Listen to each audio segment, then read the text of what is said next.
એરંડાની બજાર કોઈ લાંબા મોટા ફેરફાર વિના લગભગ 10-12 દિવસથી સાવ ટકેલી પોઝિશનમાં પડેલી છે. માર્કેટિંગ યાર્ડો અઠવાડિયા પછી ખુલ્યા એટલે આજે આવકોનું જોર છે. બધી વાત તમને આગળ જતા કરીશ વિડીયોની અંદર. સૌપ્રથમ જણાવી દઉં કે દિવેલનો ભાવ શું છે. દિવેલના આધારે બજાર ચાલે. 1335 રૂપિયા દિવેલ છે કંડલા ડિલિવરીની શરતમાં.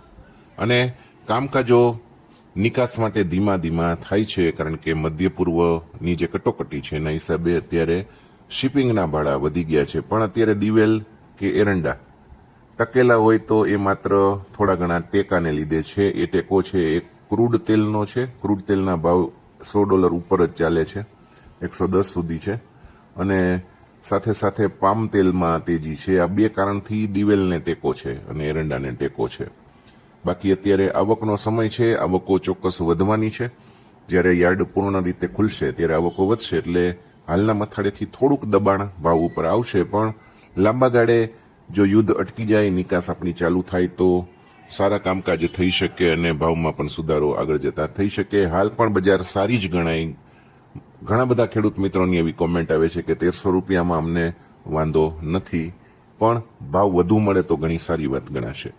જગાણાના શીપરનો ભાવ એના પ્લાન્ટ સુધી પહોંચાડવામાં 1323 રૂપિયા છે. કડીના 1325 અને કંડલાના 1315 રૂપિયા બોલાય છે કંડલા પહોંચાડવાના. શાહપુર આપણે જુનાગઢ બાજુ 1325-30 અને ગિરનારની મિલમાં 1325-30ના બે સરખા ભાવ ચાલી રહ્યા છે. હું વાત કરીશ આજે ગુજરાતની અંદર શું ચાલે છે. ગુજરાતમાં આજે ગુજરાત બાજુના યાર્ડ ખુલ્યા છે, સૌરાષ્ટ્રના ખુલ્યા છે, પણ હજુ જોઈએ તો જોરદાર આવક ન થઈ. અને 40-45 હજાર ગુણીની આજે આવક થઈ છે એરંડાની. અને 1270 થી 1305 રૂપિયા સુધીનો જે ભાવ છે એ ટોપ માલમાં છે. બાકી 1220 થી 1250 સુધી ઘણો બધો માલ વેચાય છે. વાયદા બજારની હું વાત કરું તો 18 રૂપિયાનો સુધારો છે વાયદામાં. 6513ની સપાટીએ અત્યારે ચાલી રહ્યો છે, જ્યારે 11:30 વાગે આ વિડીયો બને છે ત્યારે.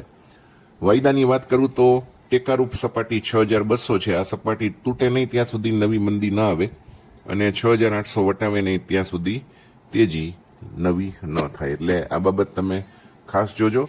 અને એરંડામાં હાલ પૂરતું કોઈને વેચવું હોય તો માત્ર 10-20% માલ વેચાય. ભાવ સારો છે.